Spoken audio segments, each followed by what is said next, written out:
So first things first, we want to say a big thank you to our regular sponsors of our public forum who provide the food and drink for all of you. The wonderful food is provided by Skywood Recovery Addiction Treatment Center, and Brian, our representative from Skywood. Someone asked me where this came from, and I don't know. Okay, all right, perfect. And then Sweetwater's Coffee and Tea in Canton provided the coffee for us today. You want to go to the next slide? So I'm thinking that probably everyone here has is familiar with Families Against Narcotics. But so just a brief comment, our mission as an organization is to provide education, resources, and support to families and individuals who've been impacted by addiction. Families Against Narcotics started in, I want to say 2008, as a chapter, actually as an organization in Macomb, and it has grown to about 20 chapters in Michigan. Our chapter again started in 2017 and serves the Northwest Wayne County area, Northwest Wayne County communities. So what you see on the right side of that PowerPoint slide are little icons regarding all of the many programs that Families Against Narcotics provides to individuals and families who are impacted by addiction. I invite you to go to the Families Against Narcotics website. There is a sort of a bar on the top of that website. There is different spots that you can click there. If you click on programs, you'll get a drop down that will lay out all the programs that you see here. So I'm not going to say a whole lot about the programs, just a few words, because I don't want to take away too much time from our speakers today. So the Navigate program basically deals with recovery support in the form of recovery coaches. So we have both peer recovery coaches and family recovery coaches. This is a free service to individuals who are looking for that kind of support. So again, if you are interested in that kind of support or exploring more what this program offers, I invite you to go to the Families Against Narcotics website, click on that program, and you'll get a lot more detail regarding that. I'm going to skip Stronger Together for 1 second because there's somebody in here who I want to talk about, say something about that. The fan forums, this is what is happening right here. So every chapter does a Families Against Narcotics forum, a public forum, once a month. So our forums are typically the first Monday of every month. And they're educational in nature. We'll have recovery speakers. We'll have individuals who can speak about the science of addiction, recovery, various other things. It also could include recovery stories, both from individuals who struggle with addiction or in recovery, as well as family members who've dealt with an addicted loved one. So the variety of topics, we actually just had our chapter annual meeting where we sort of laid out all of the topics we plan to present through 2023. So the next time you all come in January, there's going to be a schedule for all these forums that will be on the resource table just outside here. So you can grab that and you can see what the different topics are and decide what is helpful to you and make sure, that you're able to attend the topics that you are most interested in hearing about. Naloxone training, this is something that many of our chapters do, including ours. Before every forum, the half hour before, we do an naloxone training here right in this room. So if any of you have not had Narcan training, and you're interested in having that and getting a free Narcan kit that has 2 doses of Narcan in it, you can attend that training next month. So again, it's 5:30. The ACT forum actually starts at 6, but the naloxone training starts at 5:30. It's a brief training, 15-20 minutes, opportunity to ask some questions, and then you can walk out with a kit and with some knowledge about how to use it if it turns out that you need to use it at some point. The Stronger Together program, this is a family support group, and we have 2 individuals who lead these programs. Kelly is over there. Kelly O'Reilly is our treasurer, and she's also the Northwest Wayne point person for our Stronger Together group. And then we have Jacqueline Sanders there, who basically manages the Stronger Together program for Families Against Narcotics as a whole and for all of the chapters. Kelly, do you want to maybe say a few words about the program? I'll turn it over to Jackie. Okay. Professional. Go ahead. Stronger Together is a family support group. If we have a loved one who is struggling with addiction, we have a support group for that. And we present them support Tuesdays every month online, so that's really convenient, 6:30. And we have a family recovery plan we kind of work through. The goal is to take us from a place of feeling kind of, in despair, not knowing what to do, families out of control. We're gonna work through that so we can return to normalcy to our life again. So if you're interested in that, Kelly does a great job in facilitating the group. It's not just all fun. Sadness. It is sometimes fun. We do become close friends for each other. And so she can tell you more about it, or I'd be happy to talk to you about it. Thanks very much, Jackie. Do you want to go ahead and get the next slide? So, as you can see, there's a lot of programs. There's a whole other list here of programs that FAN offers. The Farmers program is a fairly new program. We have not launched that yet in this area, but the Macomb County chapter and a couple of the other chapters are doing this program. This basically provides harm reduction services to individuals who are still struggling with addiction, health-related services and that type of thing. Basically, the idea is to try to help keep these individuals healthy as much as possible until they're ready to get into recovery, because I guess the mantra would be a person can't recover if they're dead. So, we basically provide naloxone, clean needles, and that type of thing to help those individuals until they're ready in a place where they can start thinking about recovery. The Comeback program is a program that we are just about to launch in with this chapter. It's been in Macomb for a while. This is a program that comes into play if you have an individual who has overdosed and been basically saved. Within short order, a member of the participating police department, a peer recovery coach, and a family recovery coach will go to that person's home and provide them with information and resources to help them get into treatment if they're interested in that. The Redirect program is something that is quite new. This has to do with individuals whose addiction has caused them to get involved with the criminal justice system. Again, this is not one that we have yet in the Northwest Wayne County area, but the Macomb County chapter has just recently started this. They're partnering with police departments there to provide addiction and recovery services to individuals who have been, again, they've gotten involved with the criminal justice system as a result of their addiction. The Hope Not Handcuffed program has been around for a while. We are doing that program here in Northwest Wayne. We have Chief Ryan Strong here of the Wayne Police Department, who's on our board, and his police department operates with this program, the Hope Not Handcuffed program. His department, Chief Strong, is also the one who's going to be launching the Comeback program in our area for the first time. We'll be the first police department that will be doing this program.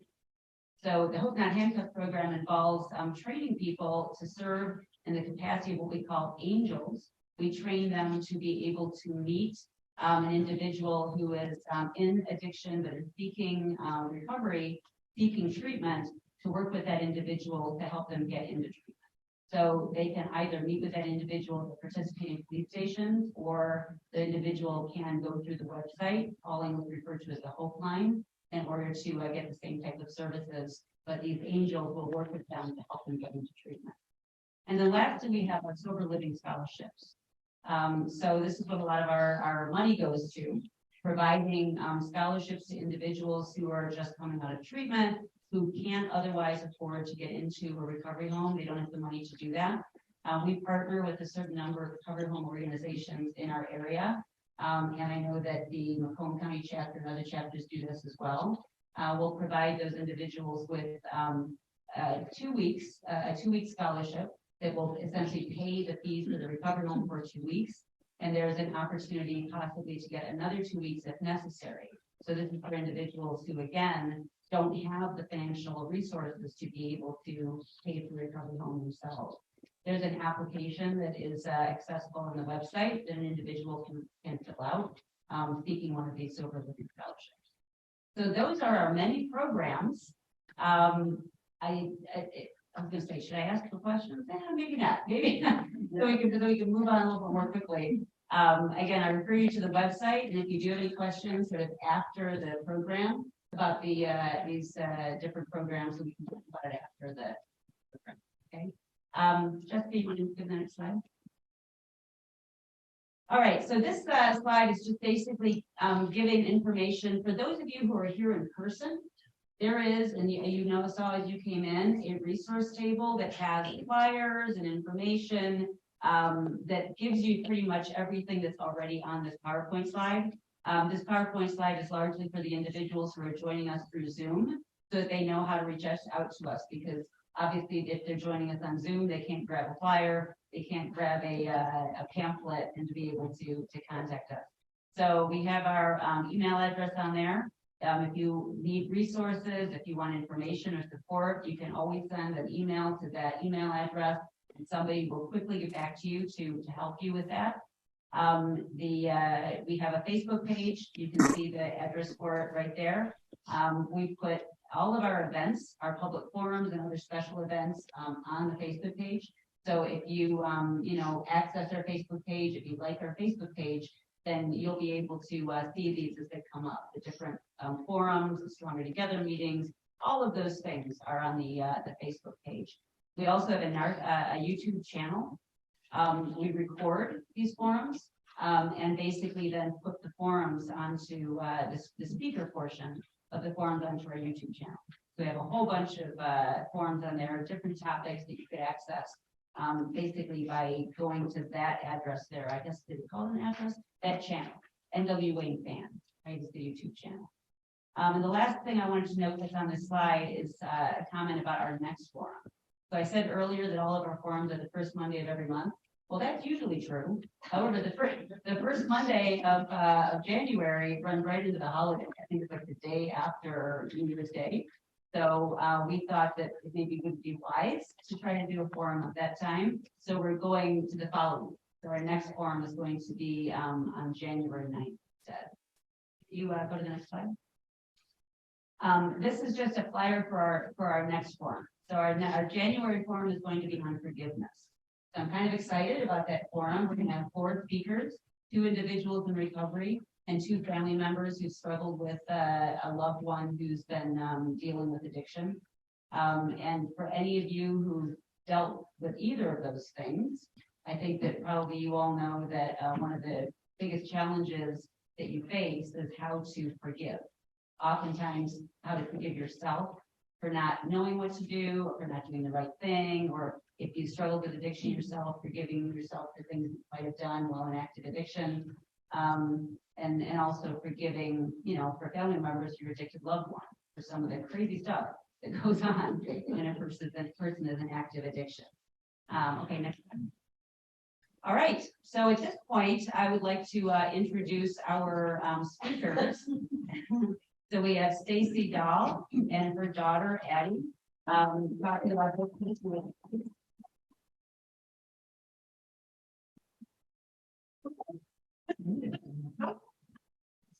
You can advance.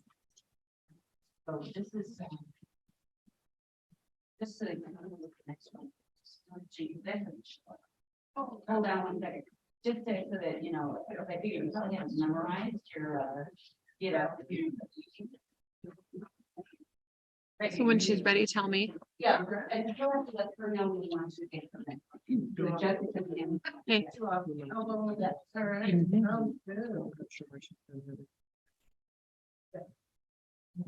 All right, well, thank you so much for having us, everybody. My name is Stacy Dahl, this is my daughter Addison.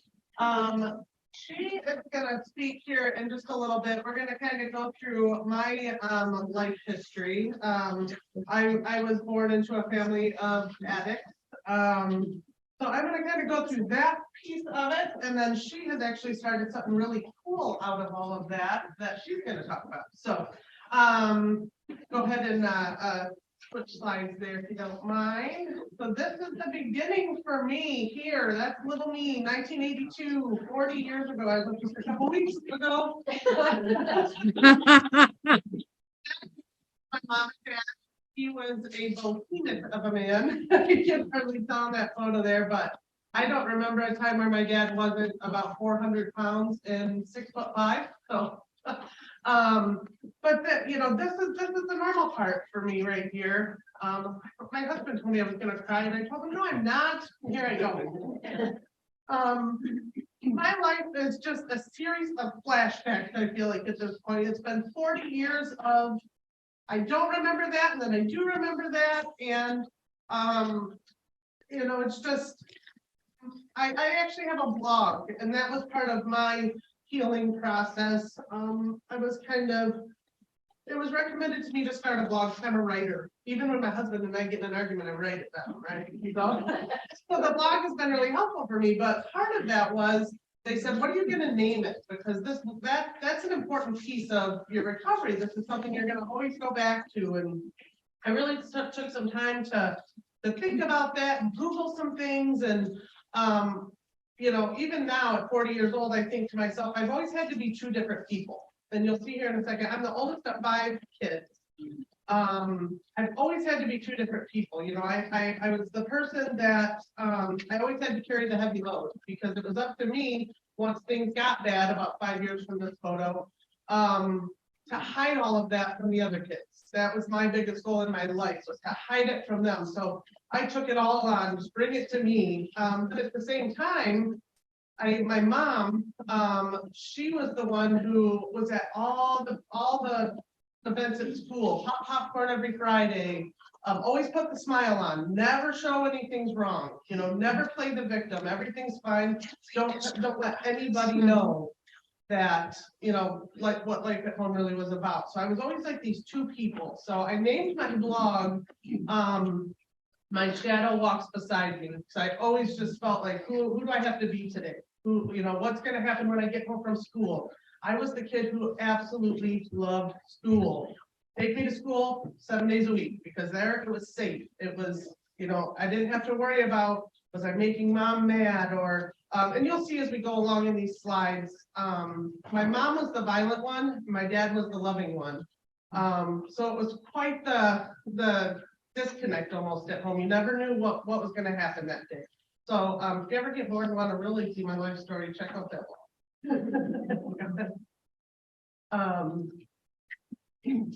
Go ahead. Sorry.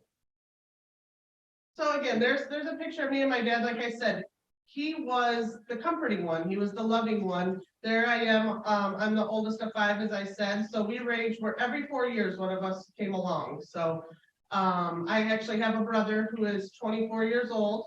And actually, a big reason I'm here today is Kelly. She's a good friend of our family, but my brother hit some pretty bad addiction issues just in the last 6 months. And Kelly got him in the Hope for Handcuffs program just like 2 months ago. So very thankful for that. But, I was a junior in high school when my brother came along, and knowing what I was going through all those years, I just remember thinking, like as a kid, how do they keep having kids? Why? Like, who lets them? Who lets these two people have children? Because at this point in our lives, my mom or dad did not have custody of any of us kids by the time I reached 12 years old.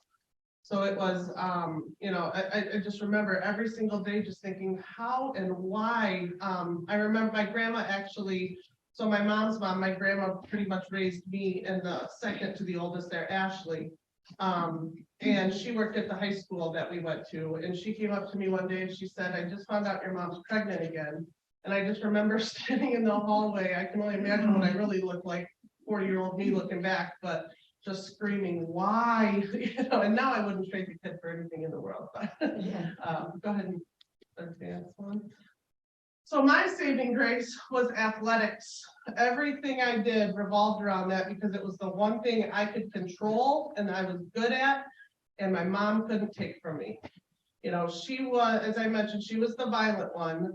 And I made the golf picture larger there because even though golf is my saving grace, and it is to this day, that was the one thing that caused the most turmoil in our home. And that was the thing that spiraled her out of control the most. And the reason for that is my dad was a big golfer. He played in the Buick Open here locally in the 70s. And he started me playing golf when I was 5 years old. And that took him away from the family. That took him away from helping her with the other kids. And I honestly can look back, and I don't think there was ever one happy day in their marriage. And they were those poster people for saying, we're sticking this out for the kid. And meanwhile, they were both becoming addicts so bad to, forget about their horrible relationship and stuff, and sticking with it for the kids. So, my mom hated that I golfed with every ounce of her being, to the point, this actually is the state golf tournament in 1998. And I only made it through 4 holes that day because she had broke 2 of my ribs the night before. She hated that with a passion, but I knew I was only going to college if I kept doing that. And I did. That was the only way I was gonna get there. But all the other sports, they took me to a whole other world. You know, they took me out of the violence and the yelling and the 4-night stints at the bar. And I got to meet so many good friends through that experience.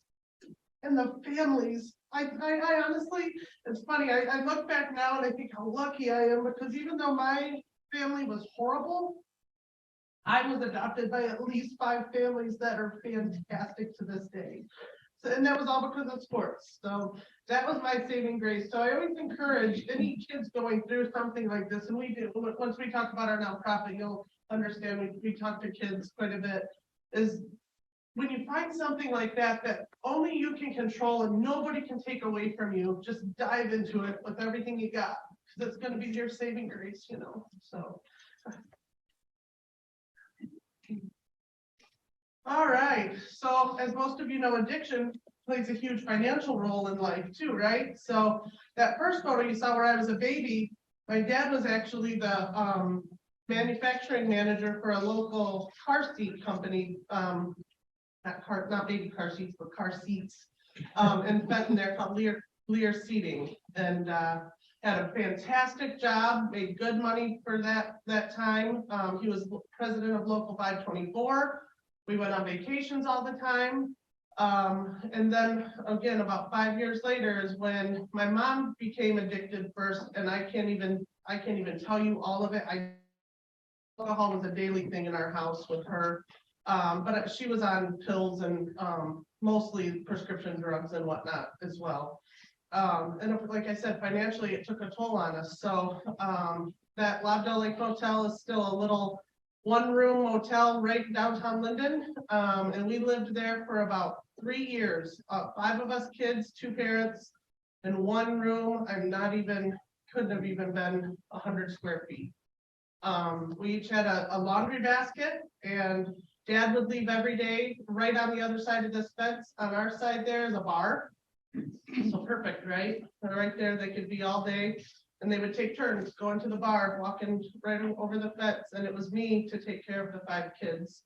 And then I have the other picture there. It just looks like a big open field. There's actually a road right there.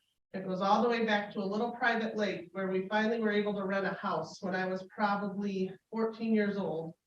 The problem was with that little house, though, when it snowed, you could not leave that road whatsoever. The drifts just got so big. We would be stuck there for weeks and weeks at a time. And she would leave. My mom would just leave. So that was the thing. Dad would be out with me playing golf. We'd get home, a fight would happen. He'd drink himself to sleep. She'd pop pills and just disappear. She'd tell us she was going to the laundromat, and you knew what that was code for. We'd see her in 4 or 5 days. And then that would cause domestic disputes, because then my dad would beat her up so she wouldn't leave. And then the cops would be called. I remember one time, literally, the cops couldn't even get down that road right there, but they made sure that he was handcuffed in our living room until a plow truck could plow it out enough to take him to jail. So he spent most of my childhood in jail for beating her up, while she spent most of her time leaving us to get drunk or high. And then, of course, that had an effect on my schooling, because I'm the one left to take care of the 4 kids at home. So,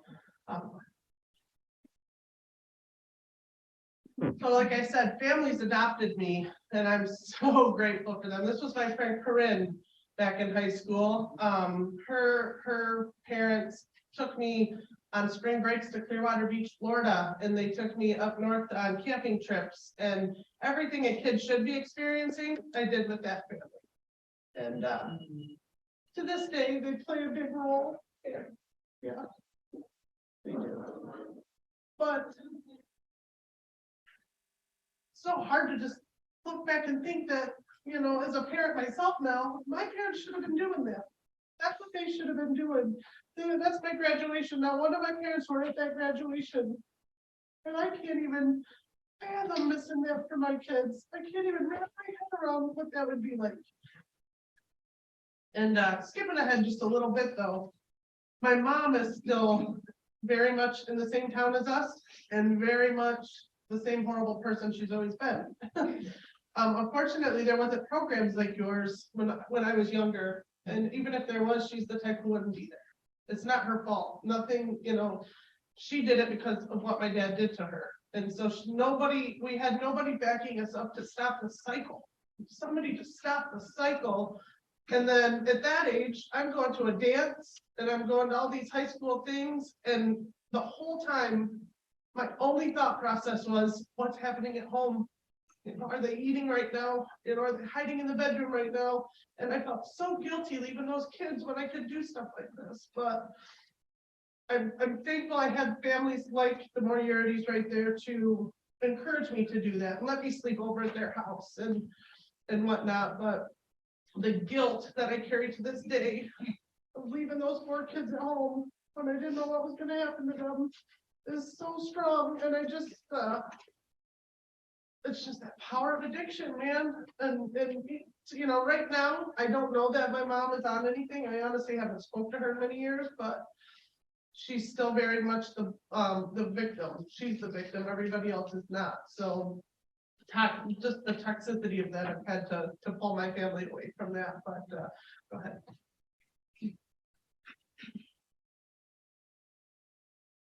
God, McDonald's, and faith. What the heck does that mean, right?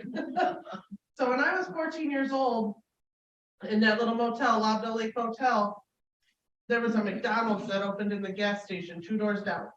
And I thought, you know what, I'm gonna get a job. I can go buy. I was the only one on the bus to all the sporting events that didn't have the little Sony Walkman and the CDs to listen to on the way to the games. So I thought, I'm gonna go get me a job and I'm gonna buy that. And then if the kids need anything, I'll at least have my own money that no one can take.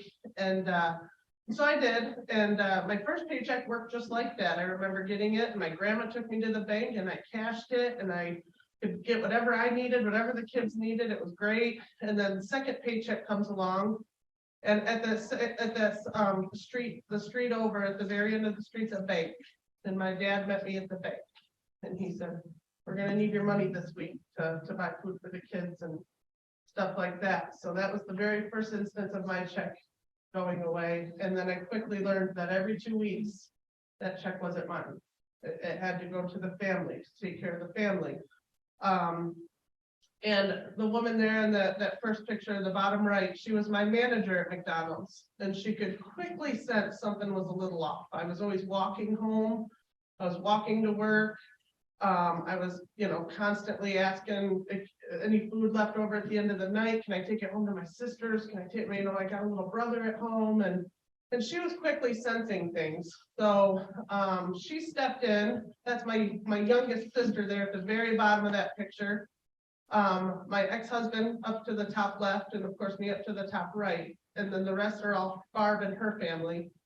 And they took me in temporarily at first. They said, let's just get you a little stability for a hot minute and we'll see what we can work out in the long run. And it was about 6 months later, she took full guardianship of me at 15 years old. I moved in with her and her family in our little downtown area there. And then shortly after, she took custody of my sister Caitlin as well. The older two, or in between us, I'll say, Ashley and Lindsay, they went, my grandma got permanent custody of them. And then the little one, Brett, he actually he was still with Becky at the time. And this is the point in our lives right here, this photo, my dad had just disappeared. Nobody knew where he went. He was in and out of jail. When he did get out of jail, he would find me and then my then boyfriend.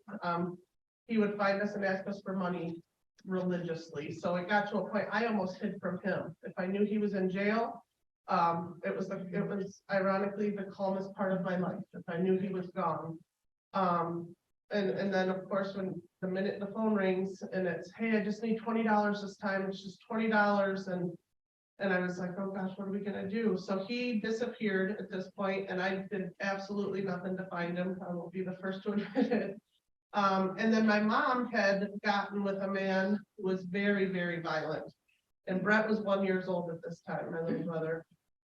And so my grandma fought and fought for him, and then she disappeared too with Brett. So we had no idea where anybody was, and it was just me and the three girls at this point. And my grandma, who again has been our saving grace our whole life. You know, she's gone through her whole life embarrassed as it can be about her daughter, you know, that's her daughter, and that's still a battle we fight to this day. She, you know, she says all the time, Stacy, I don't know what to do, that's my daughter, and she wants to talk to me now, but she just brings so much pain. So, you know, it's, I mean, that's 35 years later, and it's still just an ongoing family issue, but, and then on the right there, you'll see that's my kids now with Barb and Kenny, who adopted me there.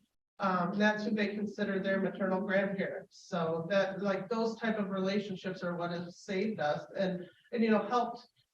My biggest thing was I never wanted my kids to feel a void, just because of how I grew up. And that's, you know, a big testament to people like that. And so we try not to be people like that, you know, when we see somebody don't have, you know, support or whatnot, you've got to be the change you want to see, you know, and I thank God every day that they did that for us, huh? So thank God for McDonald's. Triggers. So again, I'm 40 years old. My husband can attest to this. I still have some crazy triggers, and they're the weirdest things you'll ever hear of. The biggest one being Berber carpet. Berber carpet of all things. We bought a home about 7 years ago. The entire house was Berber carpet. And I remember telling him, no, this isn't the house. This isn't it. And he says, over the carpet? I said, yep, I can't do it. And he said, what? The first thing we do is change the carpet. So that's what we did. We ended up buying that house, and the first thing we did was change that carpet. And the reason for that, that little Lobdell Lake Motel, we all slept on the floor, so mom could have the bed. That was the most important part. And we slept on Berber carpet, and I can still to this day feel it, just the you know, harshness of it, and just the making the rash, and it was dirty, and with those loops, you know, things stick. It was just, I can't do Berber carpet. It's just the weirdest triggers. Hairspray, specifically Aquanet hairspray, but hairspray and the sound of it, anything like that, because every time I heard that sound, that's when she was going to be going to the grocery store or to the laundromat, and then we wouldn't see her for a week at a time. So just the sound of hairspray, the kids know if you're going to spray, go outside.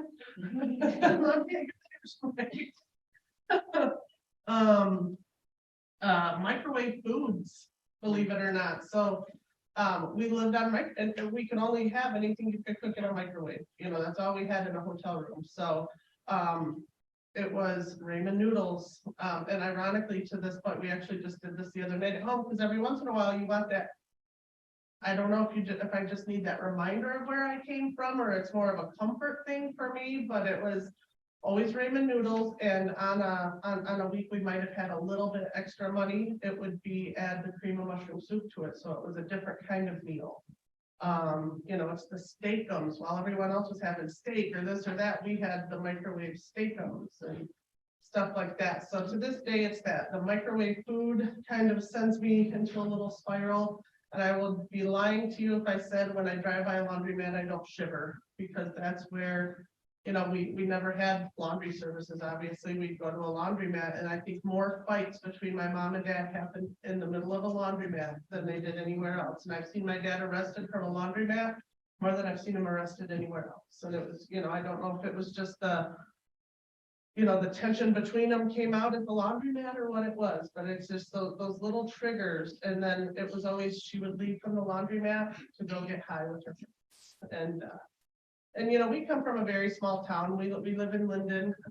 It's very, very small. And you know, even as I started getting my driver's license and this, that, and the other, you know, people would see me, and it was always, are you Becky and Mike's daughter? You know, when they'd see.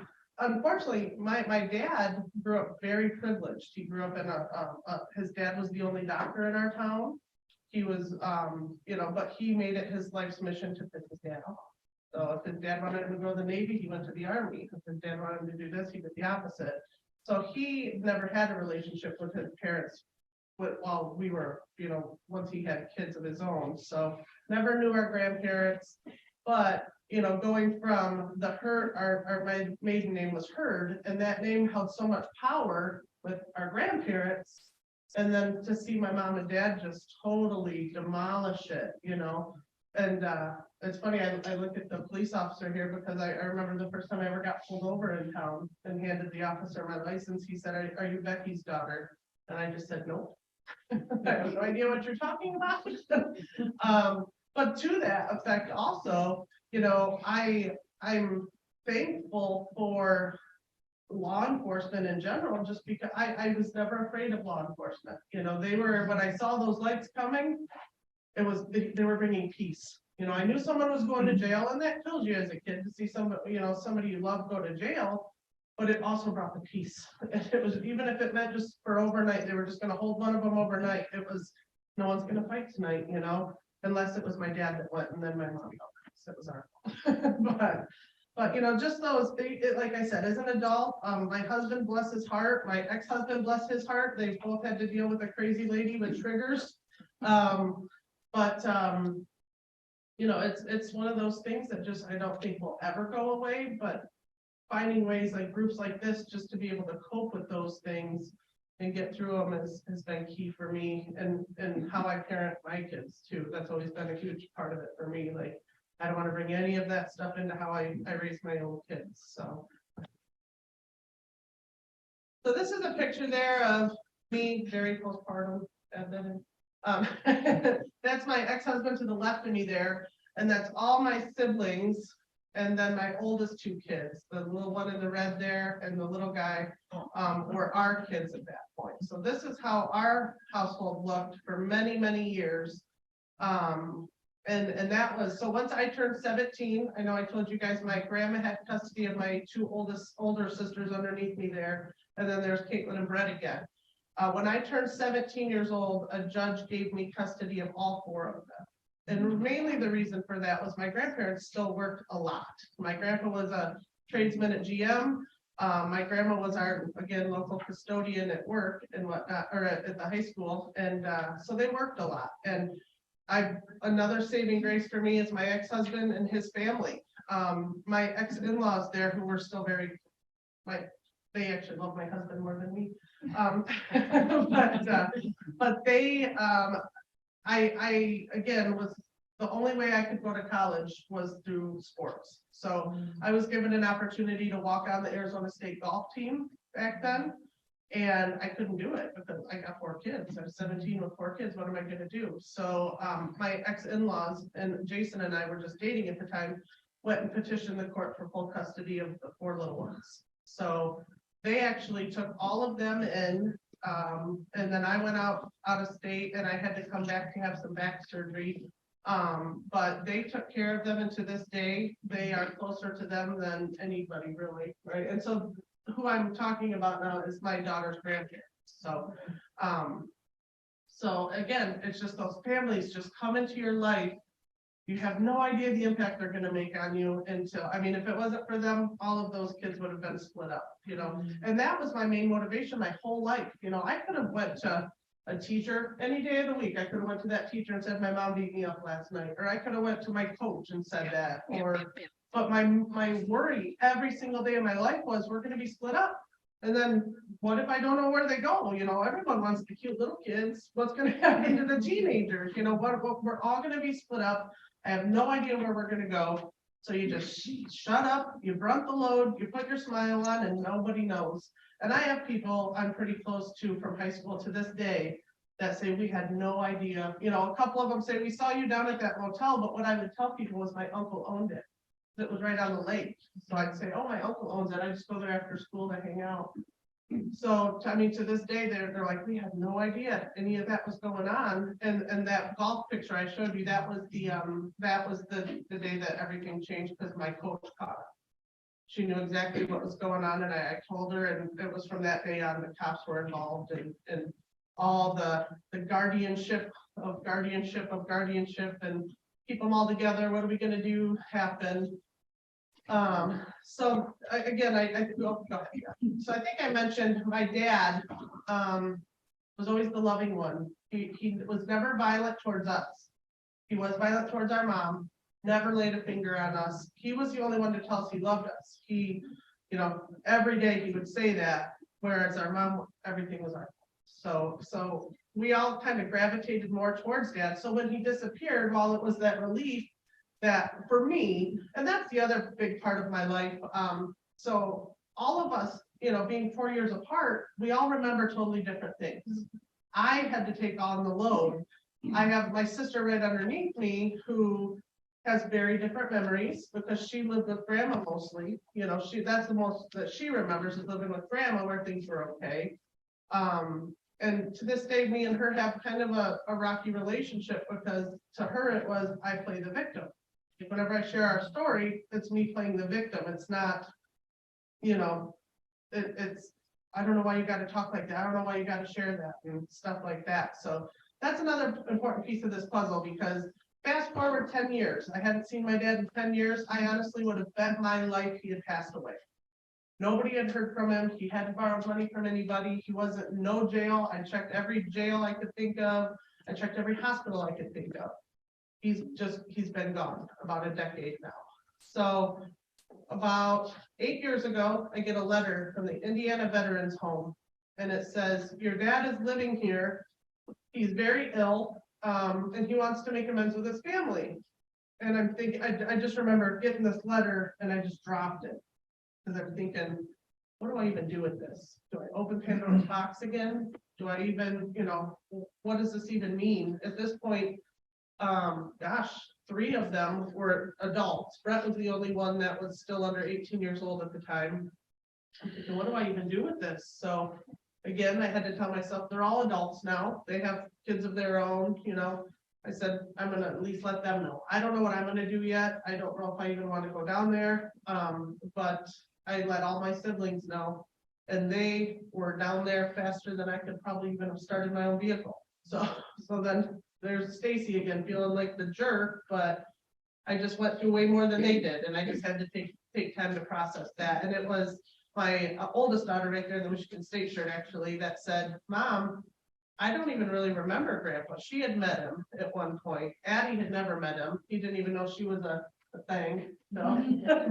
But I got thinking about that. I said, if he is as sick as they, the social worker had told me in the letter he was, he couldn't hurt me anymore. I mean, he couldn't, what could he possibly do? Apparently he's living there and he's doing better in that regard. So can he, what could he possibly do to me? So I thought, all right. And with the very much encouragement of my husband, he said, we're going to go down there. We need to get some sort of closure. And I didn't even realize I needed it. I thought, well, we'll see what happens there. So I'll never forget pulling up to this Indiana Veterans Home. There's this man standing on the sidewalk with that fake leg right there wrapped in MSU. And I thought, that's not him. He's only like, that guy's 100 pounds. Remember, Dad was 400 pounds, always. And then I realized, holy cow, that is him. And it was the leg that gave it away. Because my whole life, that's the only thing that man took refuge in was Michigan State sports. So I thought, holy cow.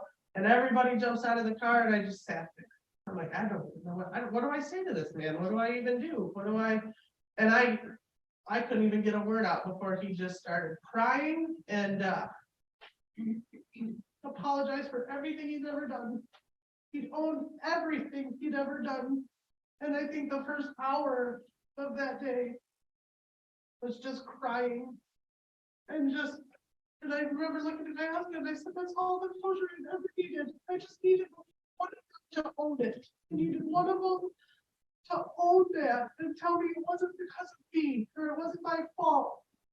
And I did all I could, I just needed one of them to say that. So that was the start. Gosh, it's so crazy to think. We sat at that exact picnic table and he told the kids where he'd been the 10 years prior. And the majority of those, 6 years of those, he was homeless in the St. Louis, Missouri area. So, of course, being kids, Addie was 7 years old in that picture.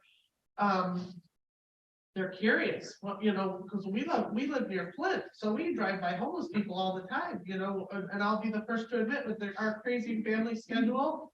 We see them, we drive by them. That's what we did for many, many years. And this was the day when we heard his stories and what he went through and how he detoxed on the streets and, all this stuff. It just hit a chord and, it hit a chord in me just seeing he put himself through hell. He really did. And he left because he knew he was a very smart man. And he knew by him leaving, he could take care of us better, ironically, than he could by staying. And what I mean by that was once he left, we were all considered wards of the court. And so we got college credits. We got many social services that we wouldn't have had we not been wards of the court. So and he knew that. Gosh, he was smart. For being a dumb man, he was smart. But so, it just, that kind of thing really struck a chord with me. And we're driving home that day, and I was still quite a mess. As you see, I cried. We're driving home that day, and Addison's in the back seat, and she says, "Mom, I want to help the homeless people." And I said, "All right, you think of something you want to do." And innocent 7-year-old Addison says, "No, I want to buy them ice cream." I said, "Okay, we'll go buy some ice cream and hit the streets, and then we get home, and her sister and her brother, they talk a little bit more. Addie's the youngest of the three. They talk a little bit more, and this is when Pinterest just came out. So they're on Pinterest, and what can we do? And they see a picture of a blessing bag. And they said, "Mom, we want to make these." I said, "Okay." So I was blessed to be a marketing director at the time at our local hometown bank and different places like that. So very social media heavy. So I put on social media 10 things maybe, 10 things on there that Pinterest recommended the homeless would need. And just said, if anyone wants to donate any of these, the kids are looking to put together these sacks and, we'll welcome, whatever we can get, we'll take up, so go ahead and go slide up there. So with those deliveries on our porch and then a trip to Walmart to fill in the blanks there, we delivered how many? 25 sacks that day to the North End Soup Kitchen in Flint. And we quickly learned not enough, not nearly enough. That was just one lunch serving, and we could have probably had 100 more sacks that day easily. Go ahead, Ms. Gadd.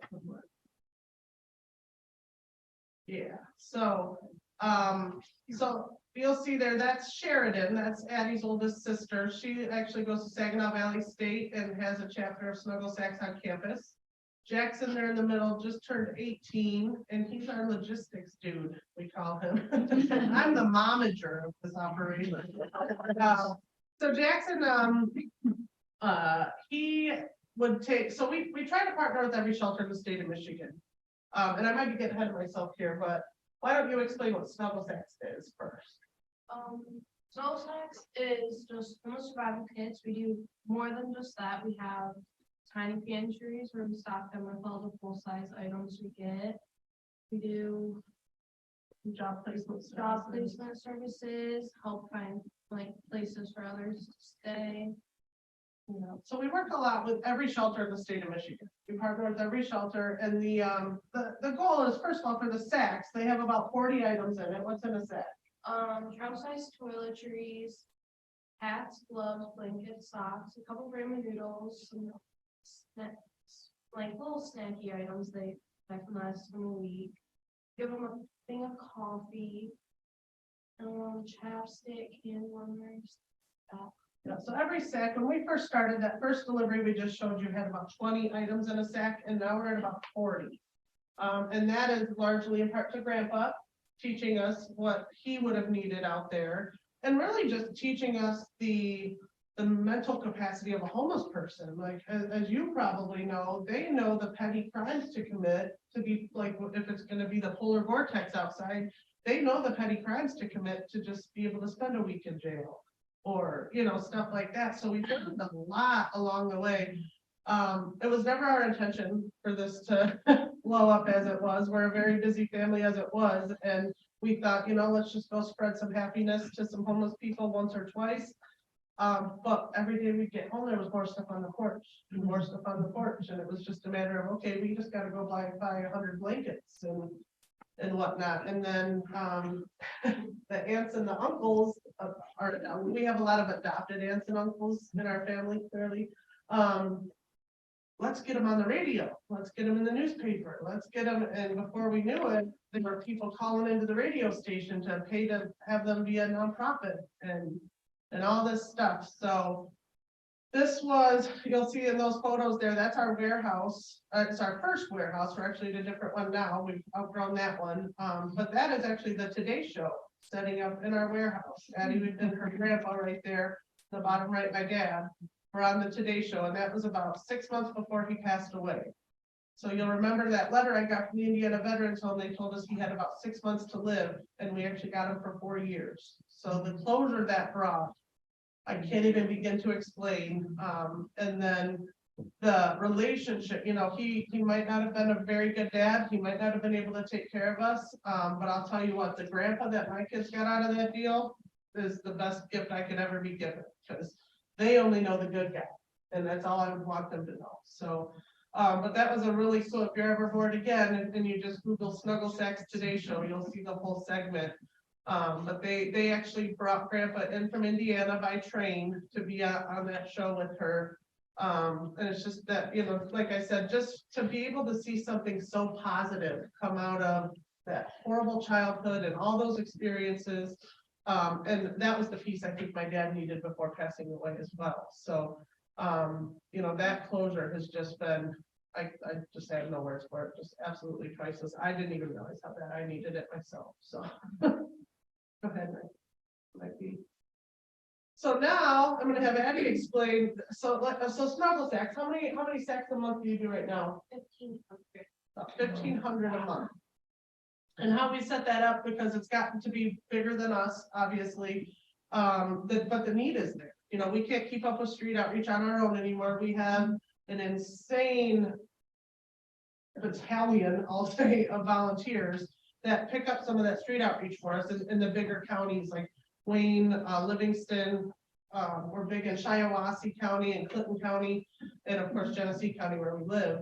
But like I said, we partner with every shelter in the state of Michigan. So we make sure they always have about 50 sacks on hand. When they start getting low, they let us know, and then we get them out there as well. So, your Catholic Charities, Carriagetown Ministries, those bigger shelters, they keep a stocked, and we also partner with many hospitals and keep them in the emergency rooms and stuff like that. So just trying to find any way we can, less being feet on the ground too. But this about 2 years ago, COVID hit, donations went away. We had about $2,500 a month in regular monthly donations we could count on, and all of it went away. And maybe, we might get 500 a month right now. So we're still very much rebuilding.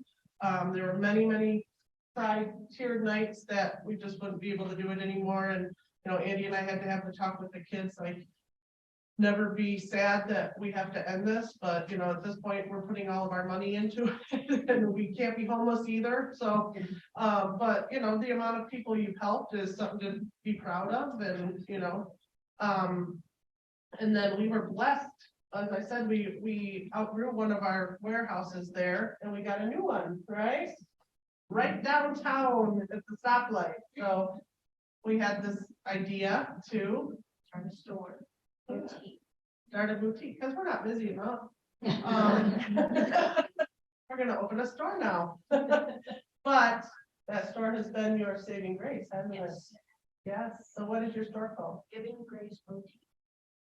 So the premise of our store is, when we got the building we got, like I said, it's right downtown Linden, and the front was already set up retail. So the back, we were gonna use the whole thing for a warehouse, but we thought, it's just, who wants to walk by in a cute little town and see racks, right? So we thought, let's try this out. Now Addie is now 15. she's never had a paying job up to this point because she runs a nonprofit. So now we're at the point of needing to save for a car and stuff like that.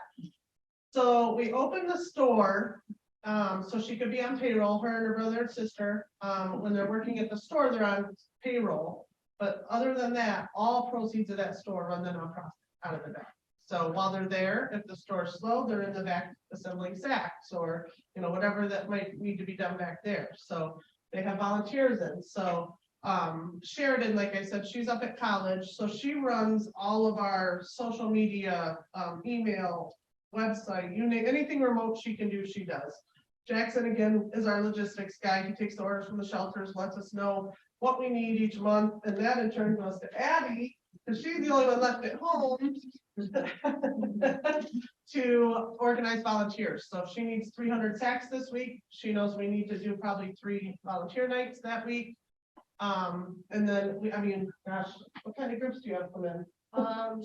Sports teams, travel teams, businesses. Church groups. I mean, it's become quite the team building for companies. They'll send in 10, 12 people at a time to assemble the sacks. And so she can do that while she's working, and then also, you know, just make sure we're hitting that number we need to.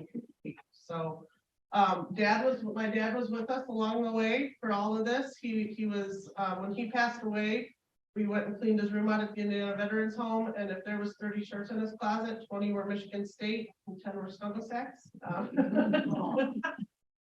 So it was something that brought him a lot of closure as well. He could forgive himself, and that's meeting next month really hit me because that's a huge part of life right there, and it's the hardest thing you'll ever do, I feel like. But I think he was finally able to forgive himself, you know, and we made sure he was at peace when that time came as well. But and now there's a chapter of Snuggle Sacks at the Indiana Veterans Home. His nurse that took care of him for those 4 years started it on our behalf. So we make sure she always has the sacks, and she has local church groups collect the items and assemble once a month and stuff like that. So it's just really, really comforting to see the positivity that can come out of it. Now, I know I mentioned my mom is just, I don't think that will ever change, unfortunately. Even up to taking Brett to rehab. We were so proud of him for going, and she caught wind that he went, and it was horrible, you know, and she just can't be happy for anybody if it doesn't involve herself, you know. So unfortunately, she's a mom of 5 and only one talks to her, and I that makes me sad, you know, as a mom myself, that makes me very, very sad. But again, that power of addiction, and when you've just convinced yourself that, I mean, I really do think that she's at the point in her life, she feels like people have put the pills in her mouth for her, like she's just trained herself to believe she's done absolutely nothing wrong. And I've tried to talk to her, you know, I've said, if you could just admit what you've done, and it's amazing that just that one word, I'm so sorry for anything I've ever done, that one sentence can just change somebody's mindset. And I don't think that'll ever happen. So we lean on our adopted grandparents and our adopted aunts and uncles and, and stuff like that. When I first met my husband, he said, "Okay, who's a real grandparent? A real aunt, who's a real uncle?" I'm like, "They're not real. They're just not blood." So, but you know, I just hope it shows. You know, like I said, I still have triggers every day. I still have memories that pop up, and you're like, "Holy cow! I totally black that one out," or you know, driving, it's a small town, so you can't forget a lot of things. We lived in the apartments right downtown. We lived, you know, I went to the school right there, and but I hope, you know, some people can just get to that point where they can see the good that can come out of it. You know, the bad is very temporary, and you know, I'll tell you, the other huge safety net for me my whole life, even up until today, has been my teachers that I had throughout school. And once they finally realized what was going on at home, just the support we were getting. And one teacher of mine actually just mailed Eddie a check today for $3,000 for Snuggle Sacks. It's her end of the year donation every year. And you know, it's just those relationships. You know, teachers are superheroes, police are superheroes. They're there to help you and protect you. And I just wish more people see that. But we appreciate groups like you guys 100%, because there's just no way to process it without stuff like that. So. Yeah. I'm done rambling.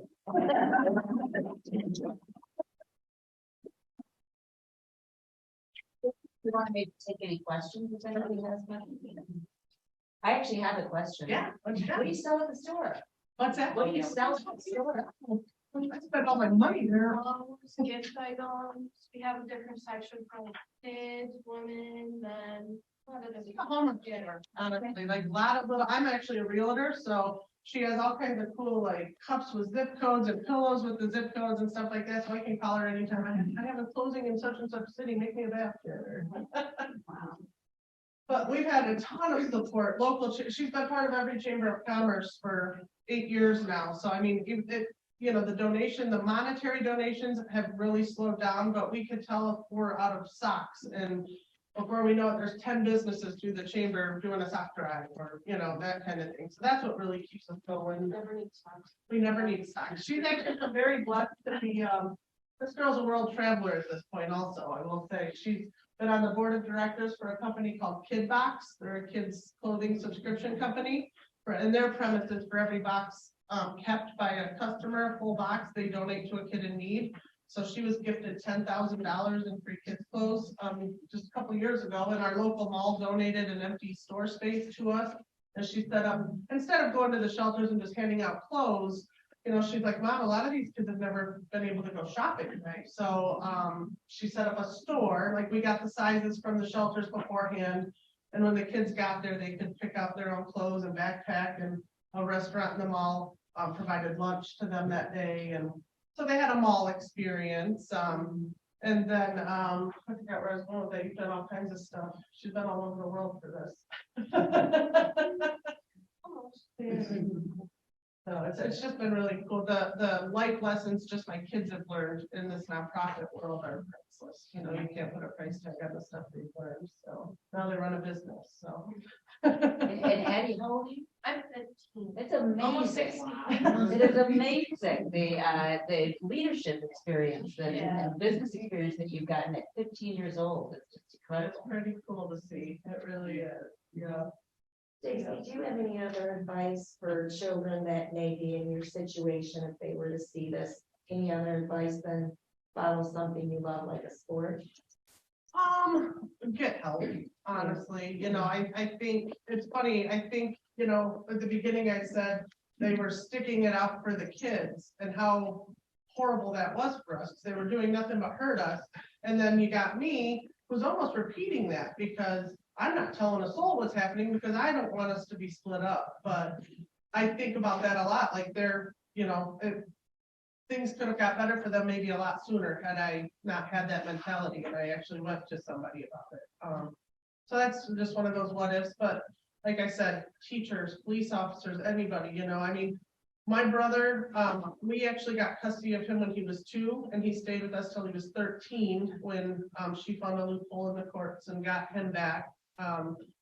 And that, I tell you, we had a police officer downtown Linden that would go to his school every single day and make sure he had lunch money, or just sit with him and talk. Brett, has she hit you yet? Is, you know, stuff like that, because we had every bit of proof we needed that she was threatening to kill him and verbal abuse. We had a neighbor in her apartment recording everything, but until she physically hit him, and she knew that, you know, he would have to stay there. So that cop checked on him every single day.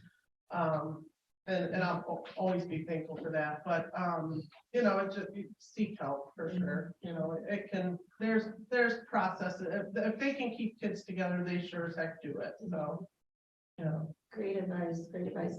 Does anybody on Zoom have a question? No. No? Okay. She had a question. Oh, sorry. I'm just curious to know, how long did it take to get to the point where you're at now with the store? Everything you did, and were there a lot of obstacles in the way? Yeah. Finding the time. Time is a big thing. Yeah, we've had to find some family balance for sure. I recently just quit travel softball after 10 years. And that was always the thing, is their parents, you know, we never wanted this to become a job for them. Like, you know, you did this at the beginning out of your heart. We don't ever want it to interfere with your school, your sports. anything like that. So I'll say in the last since Snuggle Sack started 7 years ago, all me, him and her dad are all self-employed now to have that flexibility. We've just never let it interfere with their sports or anything like that. So, but there've been many obstacles. Yes. How did you generate donations? Did it start with just family members? It did, yes, with social media, it started there, and like I said, being in marketing myself, I have a lot of media friends and contacts, and they would just see my posts and say, well, let's put her on the radio, and, they would take turns being on the radio all the time. Her older sister's kind of the more, public speaker for the group, but yeah, so we would just take turns, put them on the radio, and newspaper, and it was never to become, we didn't set out to become a nonprofit or anything like that, but somebody heard her on the radio and said, well, I'll get me in touch with the lawyer, I'll pay for all that. We were like, okay, here we go.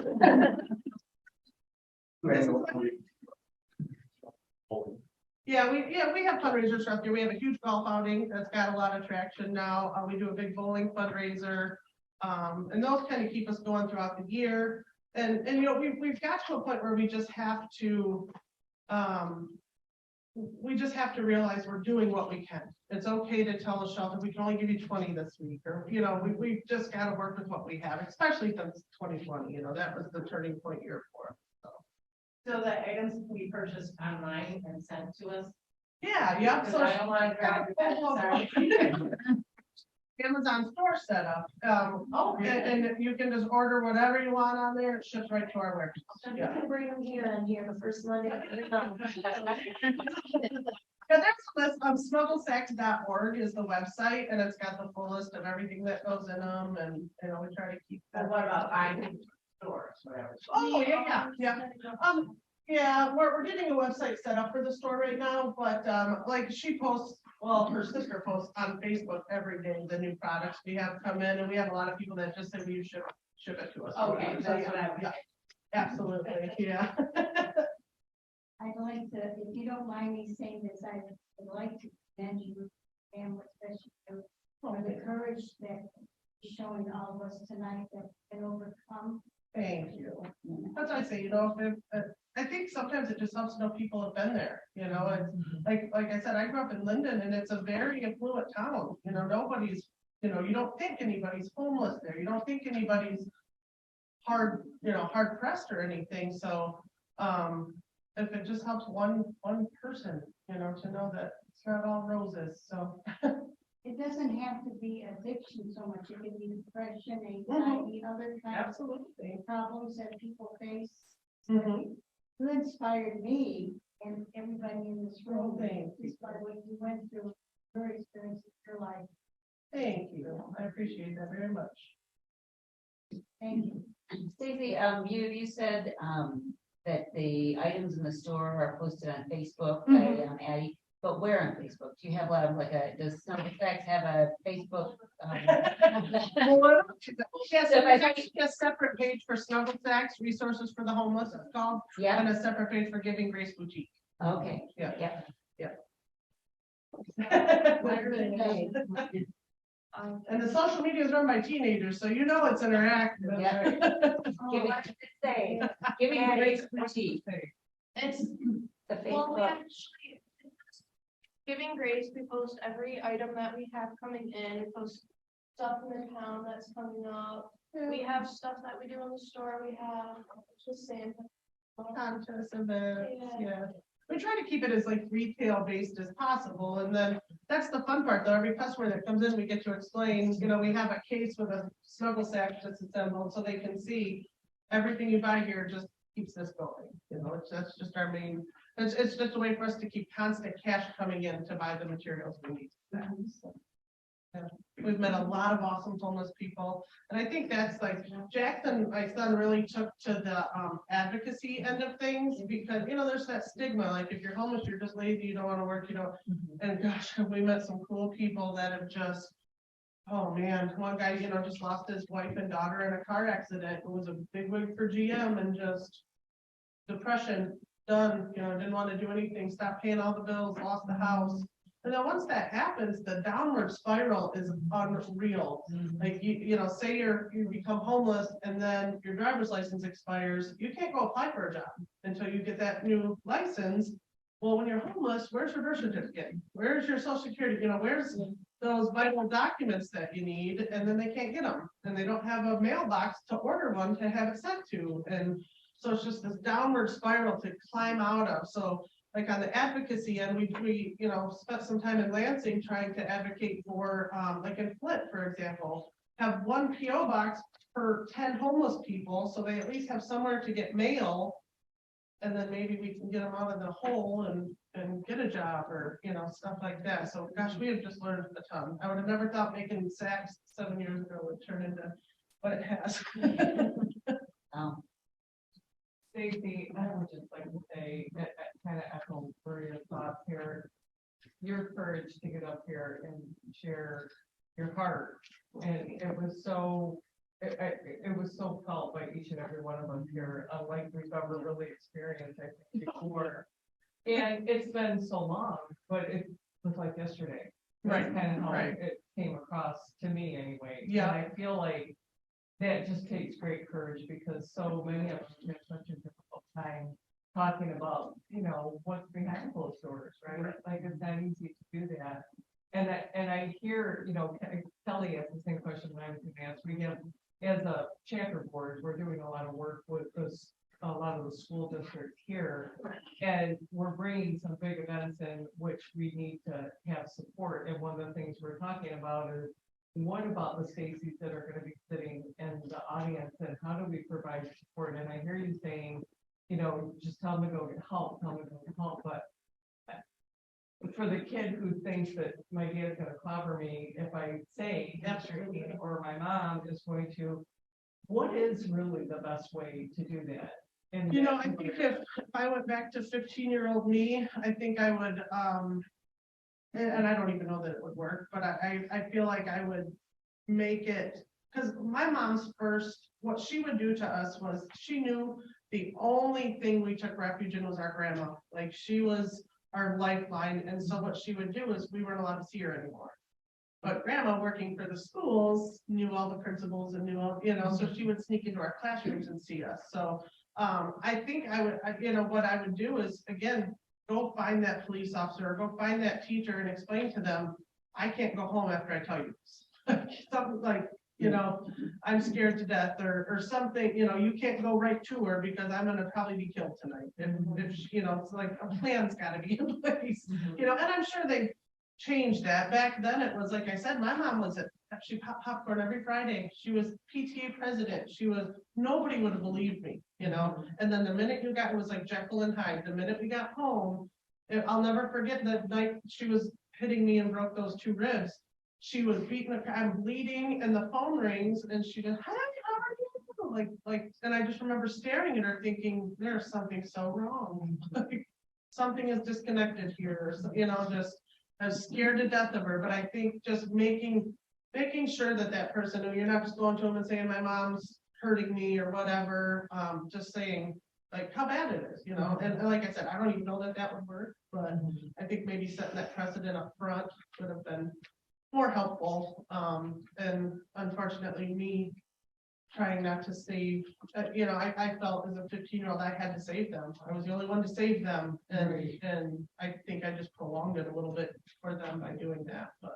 So Dar, I would just like to comment real quick on what you asked. I think it's a good idea, and I know some of the colleges are doing that, is where they have like a safe room where somebody's in there and they can go in there and talk. So like, I don't know, like a counseling office or something, like a safe room where they could go in and talk. And to debrief. someone. What'd you say? I'm sorry. Debrief. Debrief, yeah, I think that's a great suggestion. Yeah. Yeah.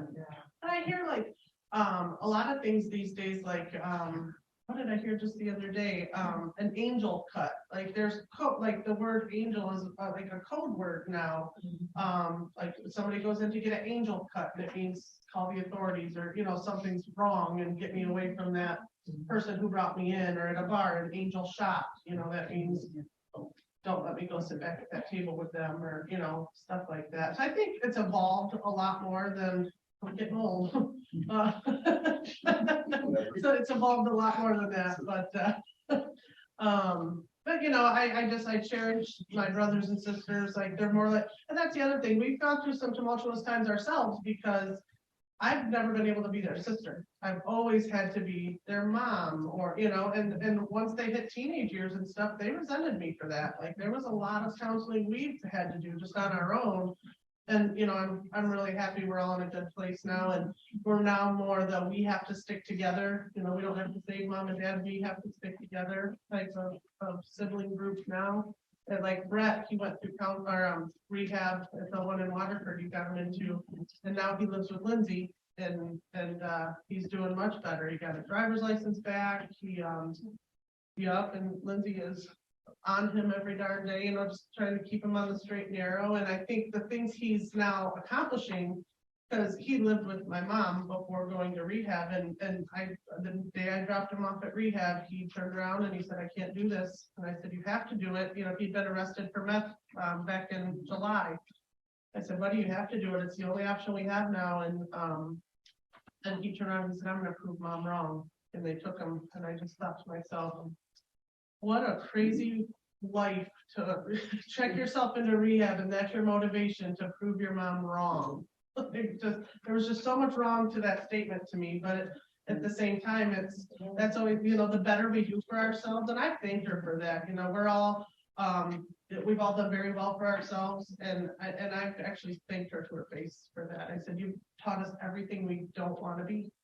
So, you know, but the better we did, the more she resents us and hates us. So my husband said, I have made a very unhealthy habit of my life, proving her wrong. I've made it to where I don't want anybody in that town to ever look at me and say again, are you Becky's daughter? I don't want them to ever know, you know, like I've just really pushed myself to not ever be compared to her, almost to an unhealthy level. But I just wanted to make a comment that we have police officers. In our country, as we see it, what it is that it seems like the addiction and the emotional illness kind of intertwined.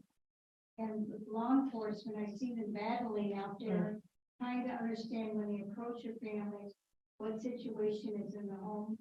So for these officers and the chief here, to be here, it really proves what kind of character. Oh, 100%. It breaks my heart to see all you guys go through. Breaks my heart. I mean, to learn what's going on, the dynamics, what's going on in your family, when you come out. This is not just here, it's all over the country. Oh, yeah. Okay, and I commend these officers, law enforcement officers. Absolutely. All right.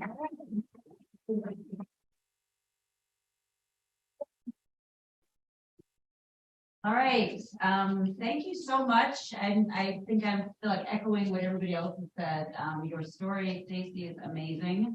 What you and your kids have done is amazing. I'm blown away by the maturity of your children. I can't believe that Addie is 15 years old and running a business and on the board of different organizations. It's like, it's amazing.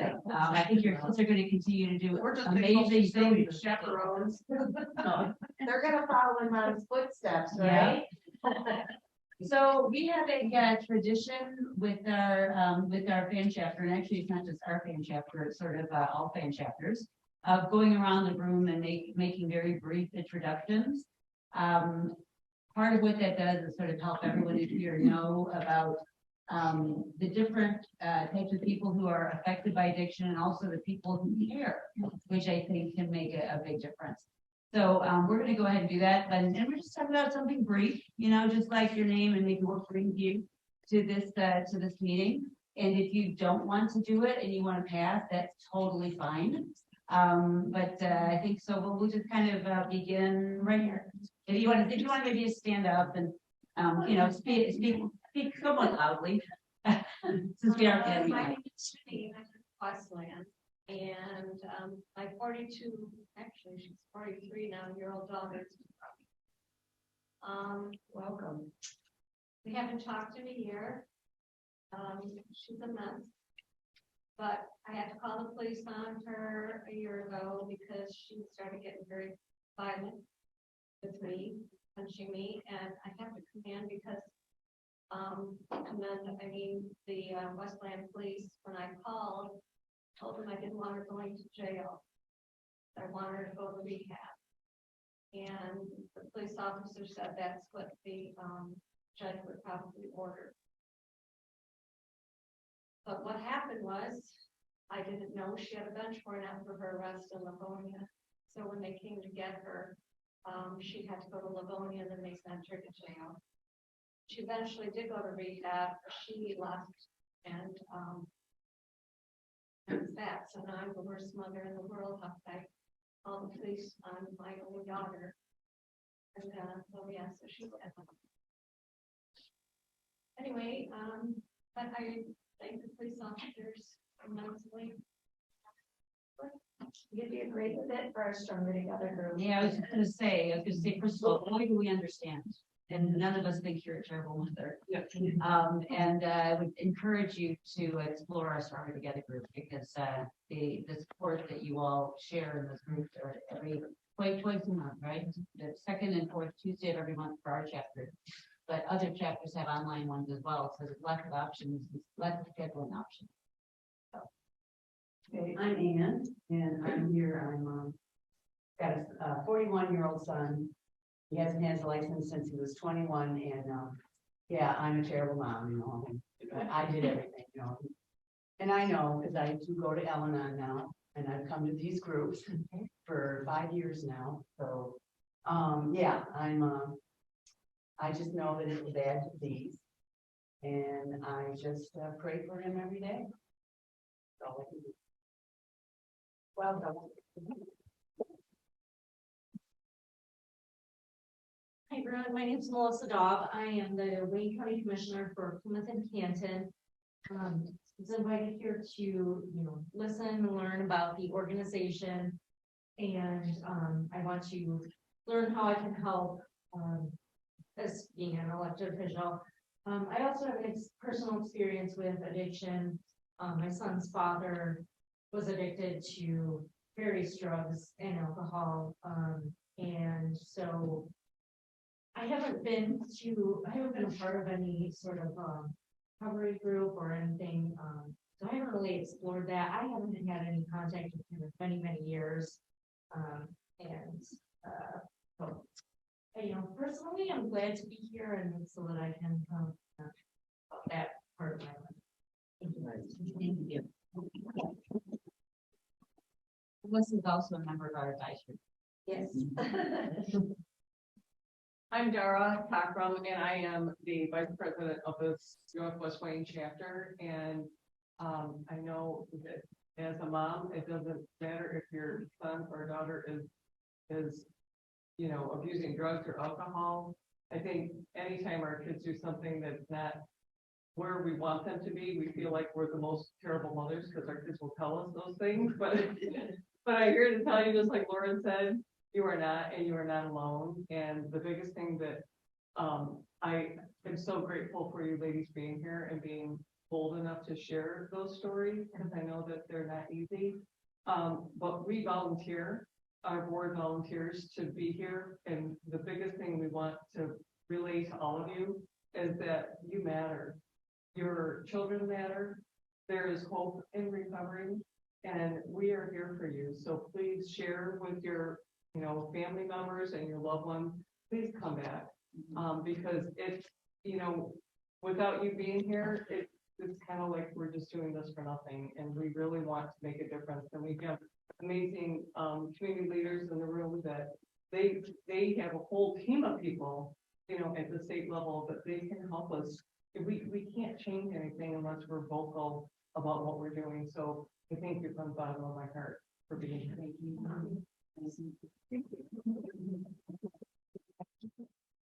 Hi, everybody. My name's Samantha Carducci, and I sit on the board of this chapter as well.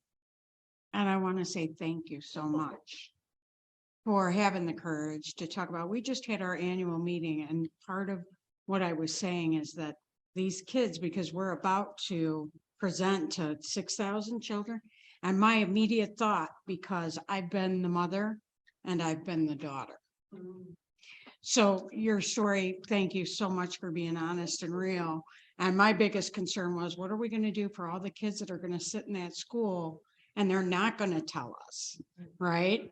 They're not gonna tell us what they're going through. How can we help them? And we're still as a board trying to figure out what can we do for those kids? So your story is powerful and thank you for sharing it. And I second what Dara said is if you have any people in the community or anyone that you meet that would benefit from coming to our forums and needs support in any kind of way, that's exactly why we're here. And we hope that they'll reach out because that's exactly what everyone involved with FAN wants to do, is to help and to provide support in spaces that are tough and hard to sit in. So thank you. My name's Jessica Hillen. I'm also on the board of this chapter. I am the daughter of a man. My father struggled with addiction my whole life. He died of an overdose in 2010, so it's been 12 years. So I've been on the board, I think almost about a year now. I'm a social worker by trade, and I've worked all in addiction medicine my whole last 10 years of my career, and that's where my heart and passion is. And so I'm just really thankful for FAN and what we, are offering to families. And I share so much of your story, Stacey. So thank you so much.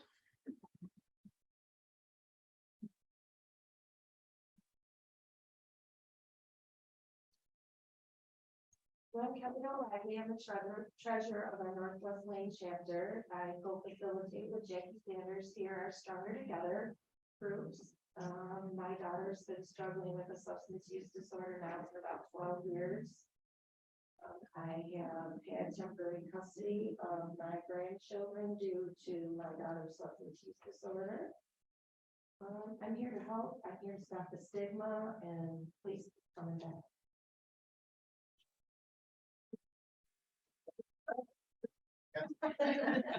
Just like what we do at the homelessness, we know we're just scratching the surface. We know we can only do what we can do. If we do this for 20 years and we save one life, we're okay with that. When I first got here and saw everything that was presented on the screen, showing the different groups, there really is the before, the during, and the after. And I was really pleased to see that it's being addressed to everybody that is affected, and we all are impervious to any of this. So I thought that was great because there is the before, during, and after. And if you want to do one part, hopefully the rest will come. But don't be discouraged by how big the animal is. Still try to attack it. And so I think that's fantastic. I'm glad you met you all. Thank you. I'm Kevin O'Reilly, Kelly's husband, and I was never really around this stuff until I met Kelly years ago, and yes, learning and supporting her and her daughter and trying to help the grandkids.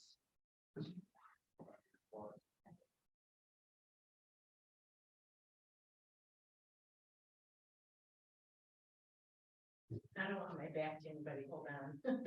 It feels rude, I'm sorry. Except you, I guess you'll. That's okay. It's Linda. And your story struck me because I'm the oldest of 6 and definitely held it kind of together for everybody. I feel like my little brother is mine, but when I had to go to school, you'd always wonder what's happening. A mentally ill mother, my father's an alcoholic. But my daughter is the reason I'm here today. She's 45. Been in substance abuse since she was 17. And we recently, I didn't know it right away. You know how you learn as you go, right? All this stuff is happening and trauma and drama all over the place. And we don't want chaos in our life anymore. So learning to set boundaries. And we've raising her 3 children, which has really been its own journey and very difficult. So, she just, her first husband that she had divorced overdosed and his twin brother. So that mother lost both of her kids, 2016 and 2013 or something like that. And then her husband just died, 44, severe alcoholic, drug, and he had stomach cancer on top of everything else. So it's just how it impacts the whole family. I mean, I know that's one of the reasons we're here. It's not just the person that's the addict, it's everything around them too. I have begged her to go to Hope Not Handcuffs, but so far she hasn't. She's homeless right now, living in a car, got evicted out of the house they rent, and I set my boundary as the only thing I will help you do is go to Hope Not Handcuffs or Grace Centers of Hope. There's a few places, Right. wherever she'll go. And, you know, but it's hard. You know, it's cold, you know, it's, you know, crazy life. Nobody would really want to live it if they were in there thinking straight. So anyway, Linda, I'm glad. I'm here today. Thank you, Linda. I'm Jackie Sanders, I have a 37-year-old son, and again, off again, history of substance use disorder and being a drug dealer. And because of that experience, then I needed help, I needed recovery myself, and that's when I put together the Stronger Together steps and the plan, I think about 15 years ago, actually, and then began using it with a fan organization about 4 years ago. And so that's how I bring purpose out of my journey is by helping them.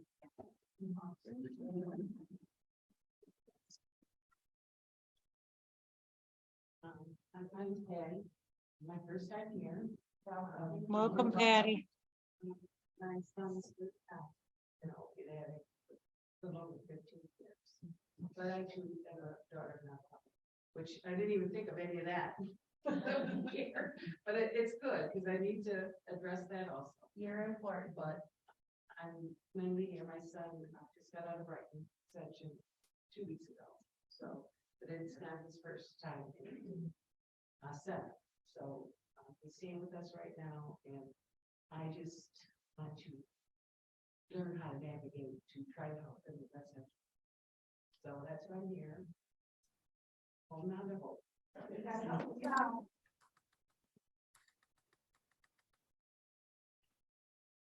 Well, I have to say, I might be the oldest person here, I'm 78. I wanted to say how important it is, volunteerism. I started volunteering right out of high school, 18, 19 years old, American Red Cross. And then after that, all the years passed of working and so forth, I had an interest in working with the police department. I always wanted to. So I'm originally from Southwest Detroit. I grew up by the Ambassador Bridge. I worked for a U.S. Customs broker. I worked with the Secret Service and Customs officers. So I'm kind of integrated with the law enforcement people. And I volunteered with the Fort Greene Station for 43 years. And I learned so much from these officers and chief commanders, everyone from ranking all the way up. Down. And now I realize in our country, like I mentioned before, the importance not only of the addiction, but of the illness problem. We hear it all every day. There's terrible things happening in our country.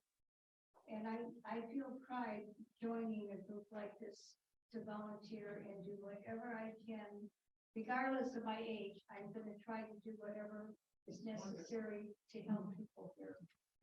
Thank you. Thank you.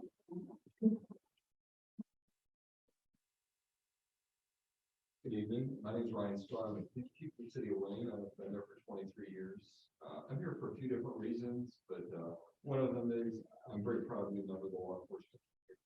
One thing I've noticed over my career is we could do better as far as responding to people.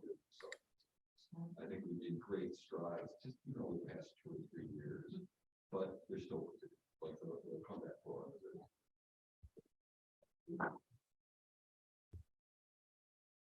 I'm Mike Will, I'm the lieutenant of the Westland Police. Basically just here to learn whatever I can learn and be a resource. If anyone has a question of a police officer or there's something I can do for somebody, please just let me know. I'll do whatever I can for us. Brian Cousins, and I'm Fan Central Board, but I'm here, I help people get into treatment, and these meetings are pretty amazing. Variety of different law enforcement, retired judges here, people that are in recovery, family members, people that are here just to continue to support. So it's a great thing to see. My name is Ravi Darwish, and I'm a grateful recovering addict. I went through active addiction for over 15 years. I'm grateful to be in recovery for the past 6 years going on. There is hope out there. 6 years ago, I was illiterate. I was facing 9 years of prison, and I'm one of 7. So I'm the youngest in my family. They were big enablers. But I'm happy to say today that my last 3 years of my father being alive, I got to serve him. I was homeless 6 years ago. To that point, I did go to treatment 21 times for me to understand it. I never respected the disease of addiction. And, you know, until I did that, I surrendered and I accepted recovery, accepted life on life's terms. I was just very fortunate to be around a particular set of people in my life. Addiction is all about attraction. Okay, my peer pressure was, I sat on my porch and I watched people dress in certain clothing, get in certain cars, listen to certain music, and that was the attraction for me. But when I found out that a certain family member of mine used the substance, it broke my heart. And then 2 weeks later, I was curious about it. Okay, so that's how I started using. And then I realized that it's my environment. Okay, and I realized this in my recovery. And then that same attraction for recovery, I was very fortunate to meet people that showed humanity in their service. Okay, unbelievable human beings, even that worked for the city of Wayne, in the local churches, and the nonprofits, and then today, by the grace of God, speaking through them, right? Because I never used to listen. I was at the in my ears, and I took them out of my ears and finally put them in my mouth. You know, today I run 2 organizations. I run Hype Athletics in Wayne. I also am the director of operations for the Safe Substance Abuse Coalition, where I do pre-interventions, interventions, peer recovery coach, vocational training for adults with disabilities, you know, prevention in a lot of the schools, documentaries. I basically share my life story with the public, because that's what keeps me sober. Today, I'm also on the band advisory board as well. And I feel like, you know, what happens in our lives, they're blessings if you recognize them, and here's how. I feel like God sits you down many a times, and he's calling on you for service. Calling on you for service. You know, when something comes into your life that's not fairly well, he's really calling you to serve. Whether it's your child, whether it's a loved one, have an act of kindness, open the door for somebody, you know, come share your story. That's an act of service. You know, tell people what's going on out there. And then, you know, I think that's our testament scroll. That's from what I got from my own, you know, looking back at my life, things that I struggled and the pain that I caused a lot of people. I feel like now I have to, you know, serve. So that's what I encourage everyone. Thank you.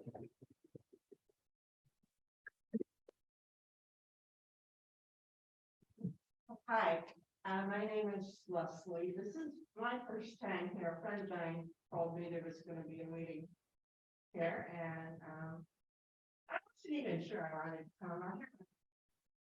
The parent of a 30-year-old son. He still lives at home. He's employed, and he's got a good paying job, and he spends almost his whole paycheck. And I don't know that I think that, you know, I like marijuana. And I know that's legal now, but I don't think it's so good for him. And he seems to have an addictive personality. When he smokes a lot. When he drinks a lot. He eats a lot. And I can see that I don't feel it's healthy for him. I think he's developing some health issues. And he won't, I have been talking to him for over a year. I mean, he's a pretty good guy otherwise, but doesn't know what he's doing to his stuff. And I'm just, and nothing I say gets through, so I'm just here to maybe I'll learn something, maybe I'll know how to help him not ruin his life, you know? Okay, that's all I gotta say. We're glad you're here. So my name is Vicki and I am a board member on this chapter, and I just am always amazed by the bravery and talent of this organization, so I'm so happy. All right, we have strict orders. Wait, what's that? Oh. I was gonna say, we have strict orders to be out of here by 8 o'clock. Maybe there's like a 5-10 minute break period and it's 1:45. So, thank you all for being here. Thank you all for sharing your story. In the middle of each table, there's some index cards and some pens. If you have some thoughts you want to share with us about things you'd like to hear in terms of our public forums, educational topics, that type of thing, please jot it down and we will see if we can add it to our forums for 2023. Again, thank you all for being here and we will see you